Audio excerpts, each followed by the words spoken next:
Hello and welcome to this unusual fringe meeting conference Labour Connected for this year. It's really strange for me to be chairing this in this way because it's very different from my first Labour Party conference when I was 16, which was to go and leaflet the delegates and the visitors in that long, the long line of going into conference. I'm really pleased. We've got a fantastic panel today. I'm really pleased that we've got David Lammy, Shadow Justice Secretary, Nick Thomas-Symonds, Shadow Home Secretary, Paddy Tipping, Police and Crime Commissioner for Nottinghamshire. And I'm really pleased we've got Lorraine Jones here, who I've had the pleasure of working with in London. Lorraine is the most fantastic community leader in her area and has done some brilliant work in London, in South London, after the death of her son, who was murdered, and has been running the most fantastic community organisation, Dynamics, who I've had the pleasure of visiting. I really hope we get a lot of questions in today so we can look at what the challenges are and also some of the opportunities are for the Labour Party in the run-up to the next election, and how we make sure that crime, safety and security are very much in the a focus for our campaigning and a focus for the work that we do. I'm going to ask David Lammy to start first, and then we will go on ask Nick to start first, and then we'll go on to David Lammy and the others other two for some opening remarks. Nick. Well, thank you very much, Sophie, and it's great to be on this panel event and to join Dave, to join Paddy, and also to say thank you so much to Lorraine Jones for coming on, whose work helping move young people away from a life of violent crime is an inspiration. So it's lovely to have you joining us this evening. But the first duty of any government is to keep people safe, and Labour's message will be a clear one that we will keep you, your family and your community safe. But unlike the current Prime Minister and Home Secretary, our approach will be based on compassion and competence. And security in life is about a range of things. It's about economic security, decent wages, a society of fairness that doesn't leave people having to rely on food banks. It's about equality and addressing the structural racism and disproportionality that exists throughout our society and our criminal justice system. And whether it's David's excellent review from 2017, or it is the Wendy Williams Lessons Learned review on Windrush from March this year, it is time for the government to act. And on my first day as Home Secretary, I wouldn't need any more reviews. The time has come to act on the many recommendations that we've already got. Now, community safety is about addressing crime and preventing crime. And yesterday I was very lucky to visit the Moat House Community Trust in Coventry. And there, with the help of grants from the Community Initiatives Fund, run by the excellent Labour West Midlands Police and Crime Commissioner David Jameson, the Trust really was a model in how we prevent crime, helping people with loneliness, with rising debt, supporting mental health, supporting victims of domestic abuse, supporting people through unemployment, and offering support to young people so they don't fall behind. Unfortunately, though, excellent services like that have not had financial support over the last decade. The Tories have decimated preventative services and cut local authority funding, and they also cut 21,000 police officers. At the same time, violent crime has soared and is, I'm afraid, continuing to soar. It's risen across every police force area in England and Wales. Now, these are not unrelated events, and they show that the Tories lack compassion and competence. Now, my top priority in this job is going to be addressing domestic abuse. A domestic abuse bill has been passed through Parliament. I'm pleased with some of the concessions we achieved around priority housing, around children being included in the statutory definition. I pay tribute to all those who've campaigned on this issue. But we know that is not enough. To put victims first, we must change the law to ensure there is a duty to every victim. A victim is a victim, and issues like migration status don't change that. But whether it's domestic abuse, whether it's victims of other types of crime, to get a government that stands beside every victim, we know we need to change the government and get a Labour government elected in May 2024. And I look forward to working with you all to make that happen. Thank you very much, Nick. And I really good to hear that a Labour government will be about compassion, but really important about competence as well. And I think we all know how important that is in present circumstances. David. Well, look, thank you very much, Sophie. Great to be with you all this afternoon. And can I just say how much I've enjoyed the Shadow Justice Brief and working very closely with Nick Thomas-Symonds and his team in the Home Office. And just to say, look, I think Labour members know where I'm coming from and know what I stand for. And this is absolutely the job that I would have hoped and prayed for. And I come into this role at a critical time. It's important to understand that the criminal justice system was badly underfunded during those austerity years. And so whether we're talking about closures of our magistrates' courts and crown courts, whether we're talking about the huge backlog that had amassed of cases, 37,000 before the coronavirus, or whether indeed we're talking about underfunded and overcrowded prisons, that has been the legacy of the Conservatives. And that's what we inherit as this new opposition. And of course, going into the coronavirus problems that we have now, our number one priority was to ensure that we did not get a considerable outbreak across our prisons, leading to mass loss of life, not just amongst prisoners, but amongst our very, very able frontline workers in our prisons. And of course, to keep a close eye on what's happened in the courts. It does look so far that whilst we have lost probation officers and prison officers and some prisoners, on the whole, the virus has not taken across the prison estate quite as we worried that it might a few months ago when I came into this role. But it absolutely is the case that there has been a collapse of the criminal justice system because of a huge mounting backlog in our Crown courts, the government's slowness to bring on new Nightingale courts, all of you understanding that in every single community across the country, there are civic buildings that are currently sitting empty, and the government has failed to bring those courts forward as they should. They've toyed with reducing jury numbers and abolishing juries altogether. And of course, they have now said that prisoners on remand will be there for longer. Many of these prisoners will be innocent of their crimes. So that is the urgent issue for any opposition to deal with and to hold the government to account. And of course, you have seen that this is a government that is determined to disrupt democratic norms, casting aside the rule of law, as we saw last week, saying that human rights is up for grabs and departing from European norms within the European Union, and now mounting a challenge to judicial review. One law for the rest of us, another law for Dominic Cummings and Boris Johnson. And absolutely, we will go toe-to-toe with them as they try to dismantle our democratic and civil rights hard won. And of course, any Labour government wants to continue with reform.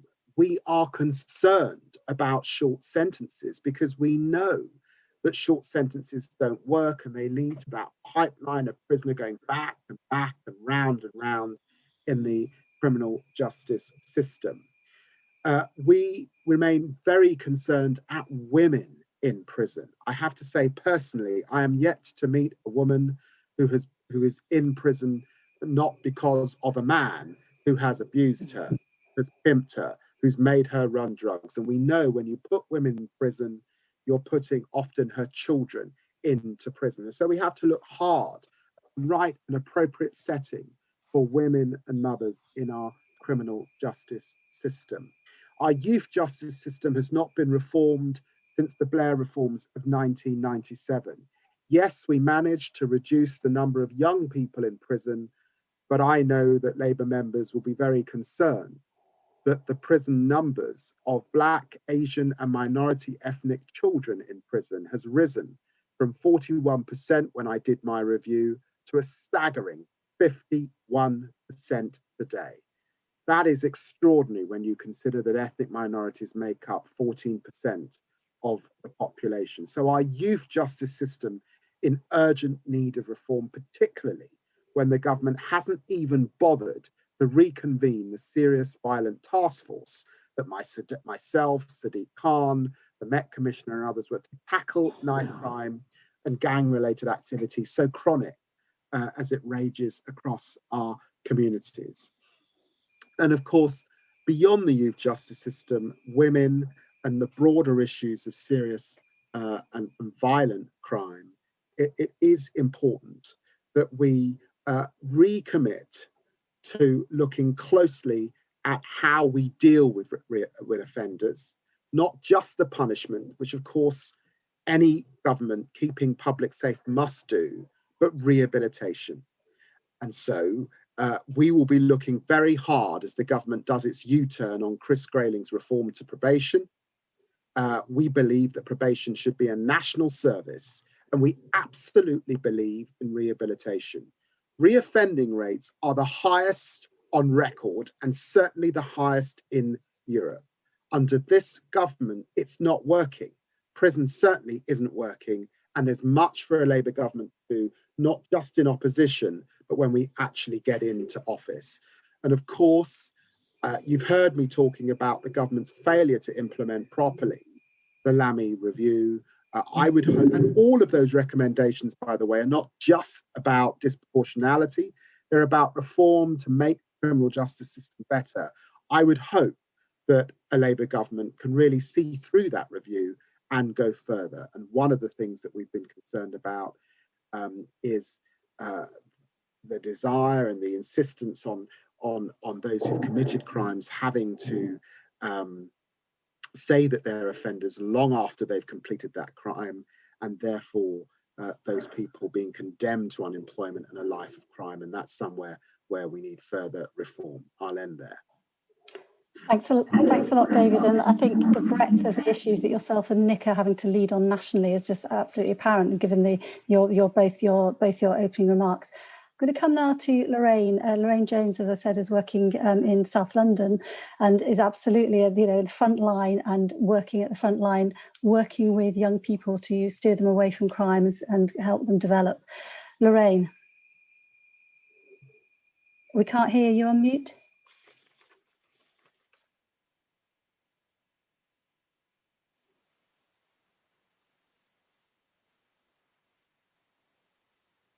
I'm sorry, we can't hear you at the moment. Can you hear me now? Yeah, brilliant. I'll take off these headphones. Okay. Oh, I'm nervous. Don't be. I am. I'm just a realist. I'm happy to be a part of this panel. It's so refreshing that this discussion is taking place for us. It's been absolutely, I don't know the word to use, it's critical, especially with the lockdown. As you have said, I'm a survivor of youth violence where it took the life of my son. 2014, and since then I've predominantly been working with young people and families. So I'm hearing firsthand stories of the impact of not having enough officers, of the lack of funding, which lawyers and barristers are having challenges with in cases. I'm hearing firsthand of children that are suffering because of the lockdown, mentally and emotionally, domestic violence, violence in the home. I'm hearing it all. And we are really at a crucial, critical time where change and improvement needs to happen as a matter of life and death. There have been so many recommendations. We don't really need more. We need more action, and we need those to be in power that can administrate what we need. Just a few days ago, again, another young life was taken in Lambeth. I'm going to be seeing the mother and the family after this. It really is dire straits, and there are a lot of suggestions that have come forward. And we really, really, at a time like this, want to work together and see a drastic change of improvement in our communities. Thanks a lot. Thank you, Lorraine. And just I'm Sophie Linden. I'm Deputy Mayor of London, and I know Lorraine very well. And just sort of like to put on the record my thanks for everything that you do, because you are out there on the streets, in particularly in difficult circumstances. And so thank you so much. Really do pay tribute to the work that you do. As all three have also talked about, domestic abuse is one of the key issues that we need to be tackling as a Labour Party, and making sure that when we talk about violence, we do not forget that it is violence in all its forms. It's not just the violence on the streets, but it's also the violence that we know goes on behind closed doors and affects far too many women. I'm going to come to Paddy Tipping now, Police and Crime Commissioner with a long and distinguished career in the Labour Party, Police and Crime Commissioner for Nottinghamshire. Paddy. So, Sophie, as you know, I've just submitted our financial bid for the comprehensive spending review to the Home Office. And we just need to be clear what the Tories have done to us over the past 10 years. 21,000 police officers gone alongside 21,000 other staff. And it's all very well for the Prime Minister to boast about bringing forward 20,000 new officers. What we need to be absolutely clear about is that even when those new officers are in post, we won't be back to where we were in 2010. Under the Tories, we've seen police numbers go down and crime, particularly violent crime, go up. And I think it's really interesting talking to colleagues at the Home Office and the Treasury about the spending review, that it's going to be a tough spending review, there's no ambition to it, and that even at this stage, we've been asked to make, let me put it in their terms, efficiency savings of £1 billion.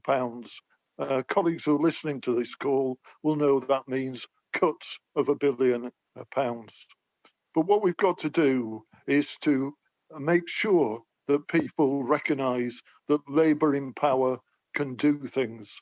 And Labour PCCs have been really working hard. I'm pleased to follow Lorraine, real campaigner. But here in Nottinghamshire, we've worked really hard with partners, with a public health approach to bring knife crime down. Against the national trend, it's going down by 14%. Labour in power can make a difference. And so for you and I hope you don't mind me saying this, have been around for a long time. Both of us were involved in some way with the Macpherson report, set up by Labour following the death of Stephen Lawrence. And we've got to use the death of George Floyd and Black Lives Matters to change things yet again. And that's why I'm really pleased that here in Nottinghamshire, as we're recruiting, our recruits better reflect the BAME communities. The last cohort who started at the beginning of this month were 30% from BAME communities. But we've got to do more, particularly with the Black community. And we've got to do more around stop and search. With knife crime, with violent crime, stop and search numbers have gone up. But it's got to be intelligence-led stop and search that has a result. And again here, if you're stopped by officers in Nottinghamshire, 40% of people are carrying something, and it's a positive outcome. So what more do we do? We've been really working hard on domestic violence. Despite the cuts, we've been able to invest more in domestic violence. And most particularly, we've been concerned to focus on victims. Historically, we've talked a lot about offenders, but the reality is that it's victims, particularly poorer people, who are at risk. And we've got to invest in them, particularly domestic violence services and sexual violence services. So commissioners like you and the Mayor in London, Sadiq, people here in Nottinghamshire are making a difference. Against the Tory cuts, we can do things. And that's why it's important that we persuade people that we're competent, we're intelligent, and what's most of all, that we can and we are making a big difference.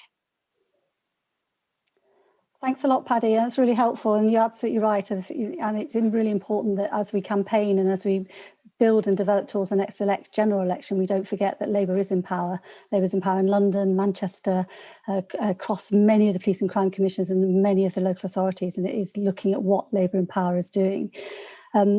I'm going to be slightly cheeky because although I'm chairing this, I stepped in at the last minute and was asked, I was meant to be speaking. So I'm just going to make a couple of remarks around what I think in terms of, a distinctive Labour approach to this area should look like. And many of it has been touched on already.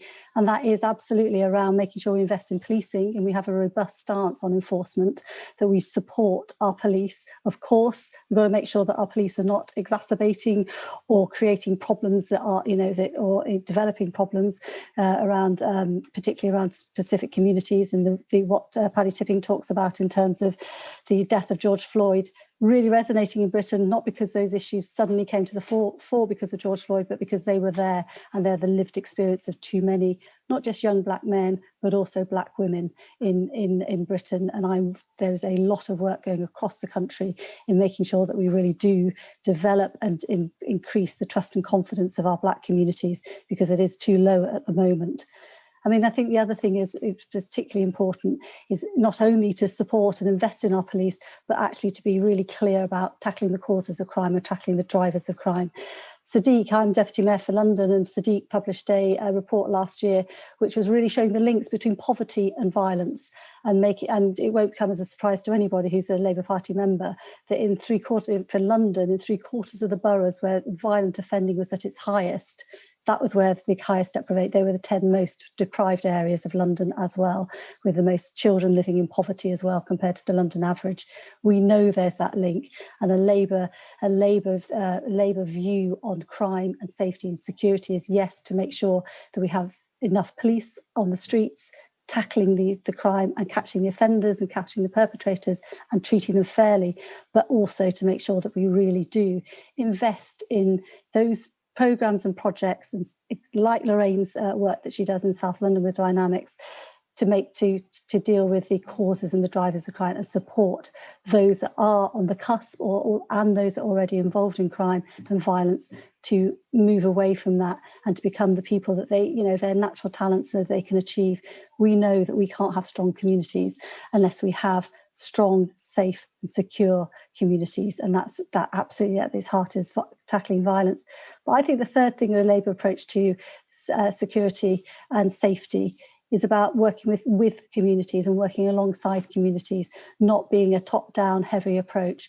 And that's why it is so important across the country. There are police and crime commissioners like Paddy and myself investing in communities. There are Labour boroughs investing in communities, investing in community capacity, and really making sure where they can, there is that investment to enable the community to lead and the community to develop the solutions.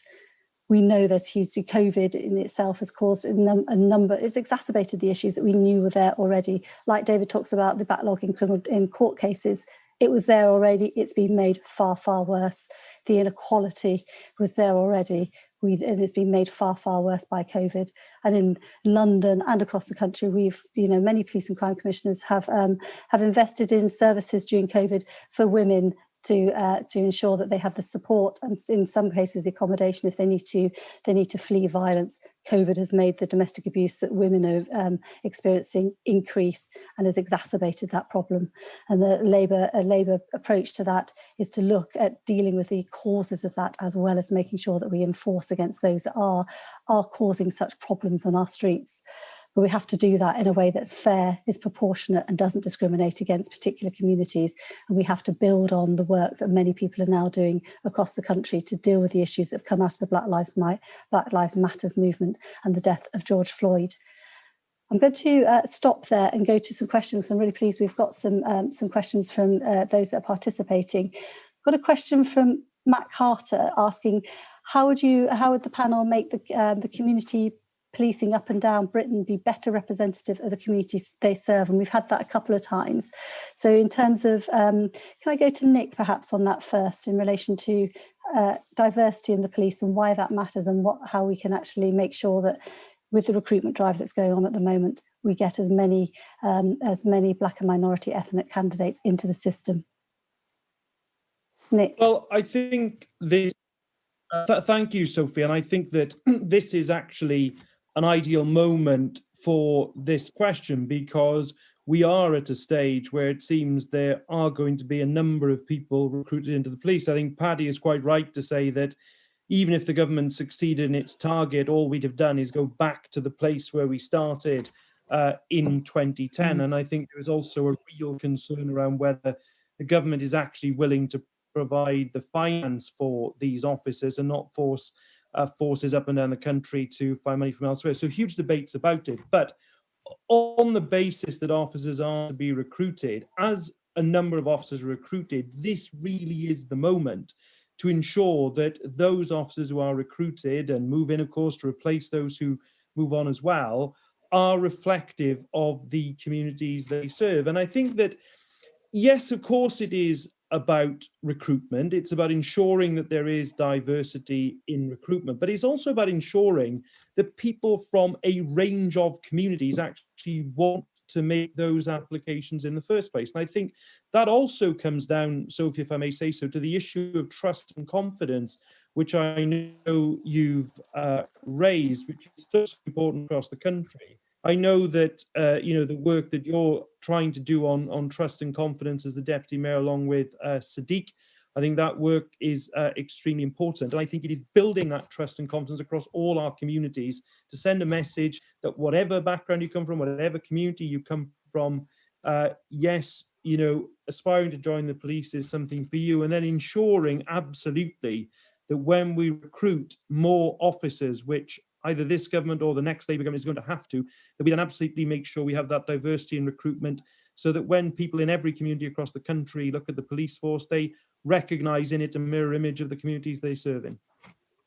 Thanks a lot. Could I just ask Lorraine, as the young men that you work with, what will it take to encourage some of them to join the police, do you think? Well, what's been happening at Dwaynomics is we actually have officers that train with our young people, and that's been happening for the past 5 years. And out of that, relationships are being built, conversations are being had, and just that general interaction where young people are seeing police officers as they're human beings, but human beings behind the uniform, and it's about building that trust and that relation. I think what needs to happen more, I know we have a lot of general advertisement, which you will see on the social media or in the community saying, we're recruiting now. I think that if the police could outreach more to groups, it's happening in Dwaynomics, but if they could outreach more to different groups and communities of people, how the buy-in happened in Dwaynomics is because of my first initial interaction with the police. And because it's been so positive, I've introduced them to the youth, and the youth have engaged merely out of that confidence and trust in me, and then seen for themselves how positive it is. So there has to be more of a closer relation, more closer interaction for them to change that mindset, build those relationships, which could then, give them the idea of, yeah, I don't mind joining the police force, but it's going to take a lot of work. Another thing, which I wanted to say is the police interact with our kids as young as 5. And I remember when I was growing up, when you saw a policeman come in or a fireman come in with that uniform, it almost memorized you that you wanted to wear that uniform when you were older. So that interaction with children is very, very key. That would help in a long-term turnover to have them join the police. Thanks a lot, Lorraine. And I think you're absolutely right around that sort of engagement of early on and consistently and sustainably with police officers is really important. David, I wondered if you wanted to come in on here, because I know your own review had recommendations around diversity across the criminal justice system, but also from your own experience as MP for Tottenham. Well, look, thank you very much. And let's just be clear. I don't think any of us believe that diversity per se fixes the challenges that Nick talked about in relation to institutional racism. If that were the case, there wouldn't be problems in the LAPD or the NYPD. But we do say, particularly where we're talking in this country about ethnic minorities, that without that diversity, it's very hard to build trust and very hard to have a general, an equity and a proper conversation. And so in that backdrop, it's important to remember, and you can see this because the government responds to my review and puts all the ethnic minority figures together on the Ministry of Justice website. I think it's also repeated in the Home Office website.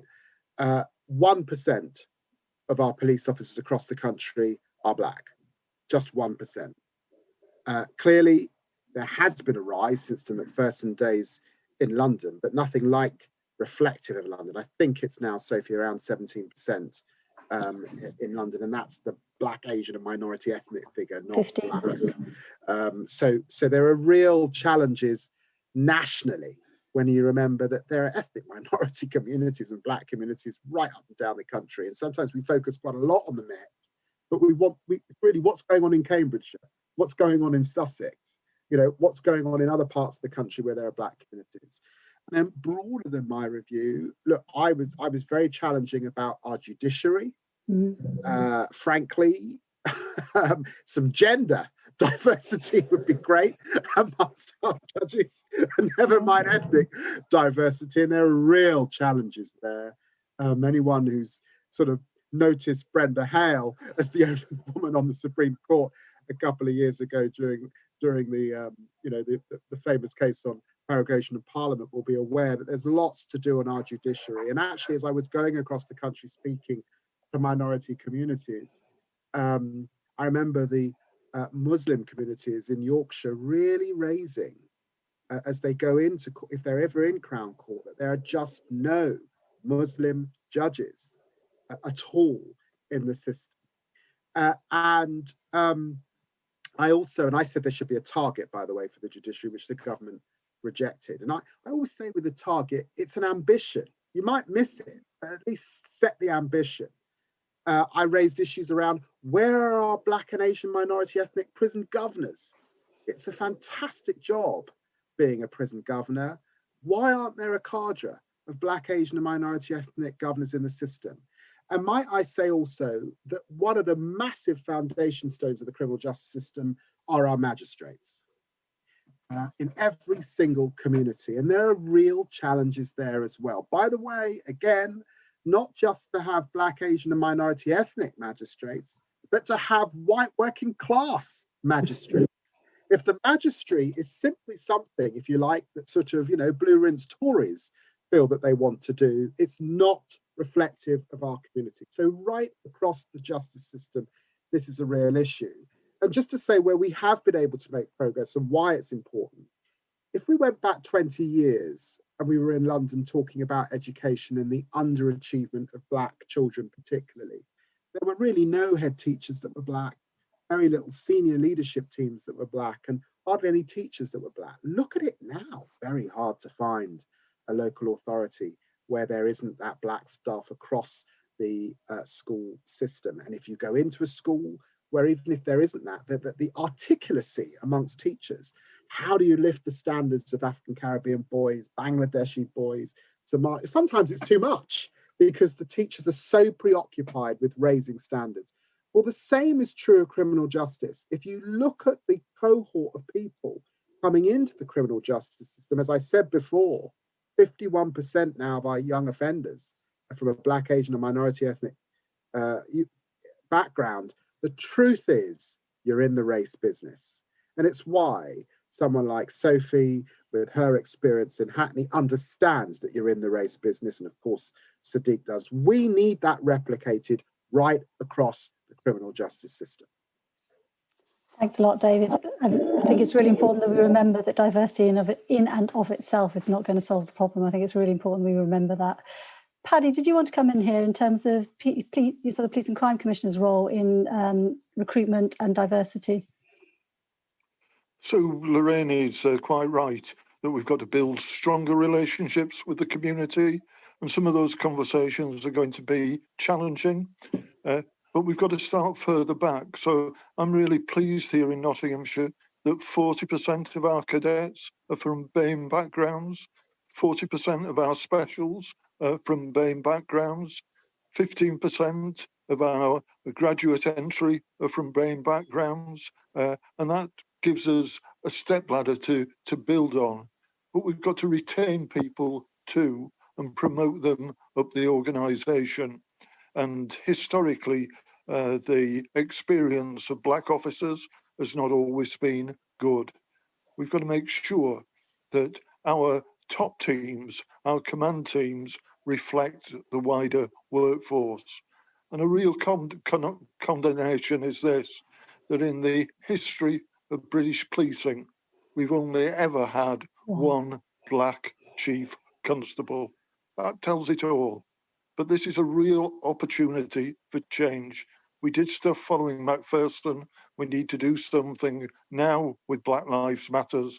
We've got to do more quickly. Thanks a lot. Absolutely agree. Can I just sort of widen it out, and then we'll come on. We've got a question about following on from David's comments about women in prison. We'll just widen it out in relation to this issue of diversity and disproportionality. Got a question around how do we reform stop and search to make it less discriminatory? I don't know who wants to take that first. Oh, Nick. And thank you, Sophie. And look, there's no doubt at all about the disproportionality in the statistics on stop and search. And I think we really do need to be absolutely clear about this, that stop and search needs to be evidence-based, it needs to be intelligence-led, and the Section 60 powers should be used extremely sparingly. That is how they were meant to be used, and they should require very serious not used. And I think going forward, we need really, it seems to me, three pretty major things to happen here. We've been discussing already, Sophie, the issue of recruitment. And as David says, it's not diversity for diversity's sake. It's diversity because we know that brings trust and confidence with the communities. And I think this is the moment when we have to get that recruitment right. And it's gladdening, if I may say so, to hear about Labour in Power and the work that Paddy is doing in Nottinghamshire around that. So recruitment first and foremost. Secondly, around training. Training is absolutely vital. I think we have to revisit it. And, you know, David mentioned Macpherson, but of course, Macpherson was now over 20 years ago. We need to make sure that all officers who are coming newly into the force, we have officers coming from outside London too, joining the Metropolitan Police, are fully aware of that history and are able to have the appropriate training. And third, we absolutely need to have the most robust, transparent complaints process we can possibly have. So where we do have things that go wrong, and we've seen things going wrong in recent months, that we can actually follow those things through and ensure that where things do go wrong, they are corrected. Now, I'm not suggesting for a moment this is an easy thing to solve, but I think if we recognise the issue that exists, put in place practical steps to try and deal with it, it's that, I think, with transparency, that will rebuild the trust and confidence amongst all our communities. Thanks a lot. Does anyone else want to come in on that question? David, did you want to? You're on mute there. I can see that Lorraine wants to come in. Oh, sorry, so, I've not. I'm happy to come in, but I think Lorraine should come in first. Lorraine, I didn't catch that, but you're on mute as well.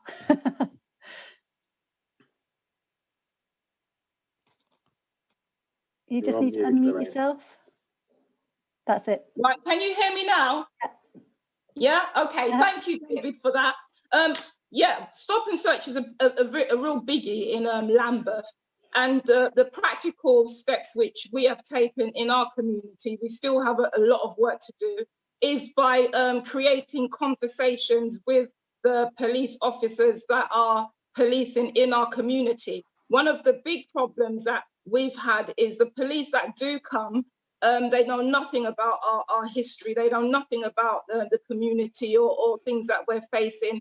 And so what we've done is created these conversations. It's almost like a induction training where some young people and some members of the community and members from our IAG will meet with the officers before they're actually police on our streets and have those conversations That is very, very key. And out of that, the police are knowing more about the young people. For instance, we have a lot of sports groups and youth groups in Lambeth, and a number of these young people attend them. So they often do go home in groups, or like my boxers, they will be running in groups. Now, if police don't know the activities that are happening in the borough, and they see a group of black men running, immediately they could think something, where if they know what is going on, it helps them whilst they're policing. And we found these conversations very, very useful and positive on both sides. Also, not putting a blind eye to the historical trauma. Now, a number of our black boys have gone through some negative experiences with the police, or there've been siblings seeing their older brother go through trauma. And the good thing with our borough commander is these conversations are put to him, these problems are put to him, and he's allowed officers to have those kinds of conversations where they will come into Angeltown or will be able to meet with them. So, there's two things: the police officers knowing the history and the dynamics of the community, hearing firsthand from the community, not just being told or reading about it. And then the other thing is challenging and addressing those difficult conversations where trauma is involved. Thanks a lot, Lorraine. And it's building on what you were saying about how to get people to join the police as well. It's about that relationship, isn't it? It very much is about the relationship. David. Well, look, it's just to say, and Lorraine has, underlined this when she talks about trauma. And it's why do our opponents focus on stop and search and bearing down and increasing it in the way that they do? Very, very sadly, it's because they haven't got the answers. And the fact that they've not convened the Serious Violence Task Force really illustrates that they haven't got the answers, but it looks like they're uninterested in the answers. Some of this does take resource and it takes priority. And it's important to say that when we talk about these young people who are crossing county lines, who are engaged in such violence, who are trafficking such large amounts of serious Class A drugs across the country, we tend to focus on that young person, but we have to pause and remember that this is not a new phenomenon, it's a very old phenomenon. It's a phenomenon that you can read about in Oliver Twist. It's the story of how men, remember Fagin, exploit young boys in deprived communities. And until we focus on those men and the grooming and the architecture for that grooming, which a Labour government would do, we're not actually going to fix the problem. Because as I meet these young men, and I meet many of them in prisons up and down the country, I have to tell you, the vast majority of them have no idea where Colombia is, let alone how to get the transshipment of cocaine from Colombia through to Spain, Amsterdam, and into the UK. No, that's organized criminality, trafficking drugs, trafficking people, trafficking guns and ammunition. And until we put the resources in, particularly in the National Crime Agency and others, to deal with these issues and have the legal framework to seize assets and bear down on that organised crime, and we say it's a national priority, I'm afraid, very, very sadly, we in the Labour movement know that there will always be young people growing up in deprived communities that exploit, whether they're in Salford, Tottenham, or Sunderland. And it's that commitment to do something about the adults that exploit children that will reduce these issues of gang-related crime, and I think create a different narrative other than the endless discussion of stop and search. And it saddens me greatly that the stop and search debate, where we did get a party consensus, actually strangely under Theresa May as Home Secretary, we had a consensus on evidence-based, intelligence-led stop and search, as Nick underlined, and then they departed from it. Until we get back to that consensus, but then go beyond stop and search, I'm afraid we're not going to address these issues. Thanks a lot, David. Really powerful. Paddy, did you want to come in here? And then we'll move on to, we've got to finish by 5 to 5, and we'll move on to the issue of female offenders and women in prisons. Paddy. So Sophie, when I came into post 8 years ago, the disproportionality rate around stop and search was 15 times more likely if you're a black youngster to be stopped and searched than a white youngster of the same age. We've really worked hard on it. It's Labour in power again. The disproportionality rate has come down to 1 to 1.7. So we're nearly there. And what's made the difference? Things like body-worn video. But the point that Lorraine was making, which was talking with the black community themselves. Here we've got a stop and search scrutiny committee composed entirely of people from BAME backgrounds who are challenging the police. And I'm really delighted that we've made progress. It's the point that David has made. Nobody's against stop and search, but it's got to be intelligence-led. It's got to lead to results. And here in Nottinghamshire, if you're stopped and searched, you've got a 40% chance of carrying drugs or a weapon or doing something that you shouldn't be doing. So we're stopping and searching the right people.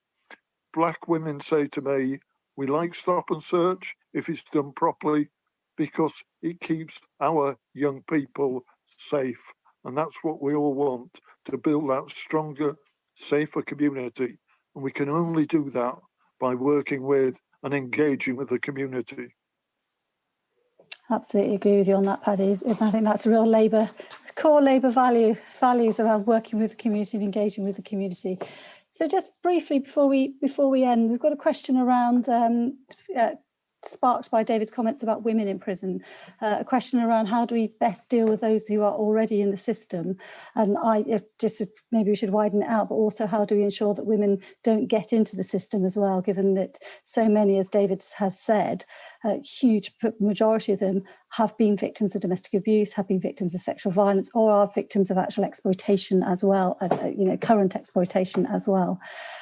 David, should we come to you first, as it's your initial comments that sparked this question? Let's start at the macro level. We've increased the prison population in Britain from around about 45,000 20 years ago to just under 85,000 today. And at the same time that we've increased that prison population, I'm afraid it's almost 9 out of 12 prisoners are going back into prison for reoffending. So something isn't working. And women are being caught up in this cycle. I would really hope that a Labour government can commit to reducing the number of women in prison. I think we turn to the fantastic work that Jean Corsten did, and we build on that work, and we recognise also that there are issues of disproportionality for women in the system. I think our party understands vulnerability and grooming. Some of the most vulnerable people I met in prison when I did my review were very, very sadly the growing number of Muslim women in the criminal justice system, ostracized from their community, divorced from their children, and when they did their sentence, unable to go back to the communities from which they came from. I was very worried about the pipeline issues in my review. I was obviously not able to deep dive into those pipeline issues. I wanted to keep the review tight. But what are the pipeline issues? The pipeline issues are the children in our pupil referral units, often the children of these women. The pipeline issues are young people in the care system. I've often thought that the biggest oxymoron in the British language is looked after children, because they're not looked after. And again, they're the children very often of these women. it all connects up. And then, of course, the vulnerability, because women who've been abused through domestic violence, women who've been pimped, women who are vulnerable because they're new foreign nationals or they've been asked to traffic drugs. These are vulnerable people in the system. And I think it's a system that that understands that vulnerability, that really starts to work with those women. And I think that probably the days of big, massive institutions to house lots of women are a thing of the past. If you're looking at the jurisdictions, the countries that are really pioneering work with women in the criminal justice system, women are, yes, some women do have to be kept away from the community. Of course they do. Some women have to be supported, themselves. But those women are largely kept in sort of much more sort of small houses rather than big industrial size prisons. And we would want to look, I think, quite closely at how we are supporting women and rehabilitating women in the system. Thanks a lot, David. And of course, Jean Corson's report was many, many years ago, and we have not made a lot of progress since then, which is a real shame. We're doing quite a lot of work in London on women offenders. We have a blueprint for women offenders, which absolutely has that commitment to reduce the number of women going into prison through better care when they leave, better support into housing, and that is across agencies with communities as well, a real piece of work. But I think actually in terms of the government and challenging the government, they need to be putting more money into women's centres, and they need to be putting more money into the support services that help women not get involved in criminality, and when they do, to support them to keep out of prison, which is also an issue for policing, isn't it, Nick, in terms of making sure women aren't over-criminalised and that the sentences and the way that they are dealt with within policing, it supports that. Just wondered if you wanted to come in here. Yeah. Sophie, just to help me to just come in briefly on the issue, or were you calling somebody else? Sorry, Nick, just yes. What you said. Sorry, yeah, just you called briefly on this issue in terms of the role of policing and your portfolio. Yes, really just obviously to support what David has said, but actually when I first became a Member of Parliament in 2015, Holloway Prison was the most affecting days actually I've had as a Member of Parliament was when I was on the Justice Select Committee that summer, actually going for a visit to Holloway Prison, prior obviously to it closing the following year. And my day there, we were allowed to, we met the governor, and then we were allowed to speak to some of the prisoners there. And I spoke to all of them. I asked precisely these questions, about what can we do to help? And the thing almost invariably they raised was about their family links to the outside world. There were some who said they had children and they were lucky because they had a partner or former partner on the outside who were looking after the children. There were some who had been sent to prison with the children literally left in the house on their own on the day that their mother had gone to court. And I spoke to them about, what would help you, and all of them, every single one of them said it was about the family links, and it was about maintaining those family links by appropriate visits, regular visits whilst they were in prison, and then being able to rejoin their families when they left, which I think is an indication as to what we need to be doing with those women who are actually in the prison system. But as David said, why on earth are we prison in the first place? We got about 3,500 women, I think the statistic is at the moment, who are within the prison estate across the UK.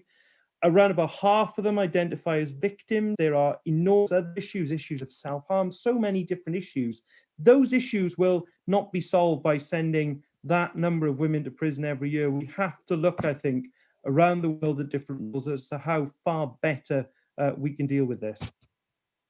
Thanks a lot, Nick. And I know the Fabian Women's Network have a meeting, I think, on Tuesday on this particular issue, if anybody listening wants to tune into that as well.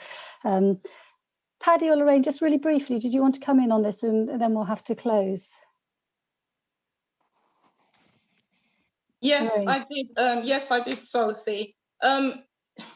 Just that support and that investment and empowerment with young girls before they get into the prison system. There are so many resilient, young girls, young women that have got lived experiences where if they have that level of support in terms of being able to materialize their dreams and ambitions, they would be in a better position than to be succumb to a request from a boyfriend to, for instance, there's one lady I'm supporting now, her boyfriend brought a firearms to her home. She didn't know it was a firearms. He had it in a drum.